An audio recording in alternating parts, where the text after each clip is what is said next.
এক পোলা এক মায়ের খুব ভালোবাসে, দুনিয়ায় আর কিছু চায় না মায়া ছাড়া। আচ্ছা। কিন্তু মায়া পোলাটারে পছন্দ করে না। ওহো। অনেক চেষ্টার পর মায়া সে পোলাটারে কইল যে ঠিক আছে, হ্যাঁ। আমি তোমারে ভালোবাসতে পারি, হ্যাঁ। আমার একটা জিনিস এনে দিতে হবে। কি রে? পোলাটা তখন কইল যে তোমারে পাওয়ার লিগা আমি দুনিয়ার যে কোনো জায়গা থেকে যে কোনো জিনিস এনে দিতে পারি। হ্যাঁ হ্যাঁ।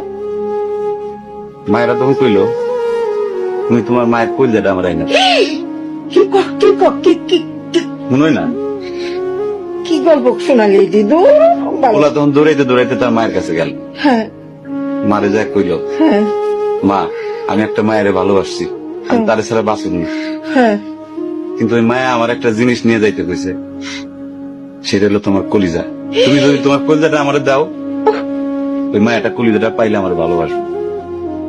মা তখন কইল তুই আমার একমাত্র বুকের ধন, তোর সুখের জন্য আমি সবকিছু করতে পারবো। পরে মা বুকটা ফাইরা কলিজাটা বাইর করে পোলার হাতে দিল। আরে মা।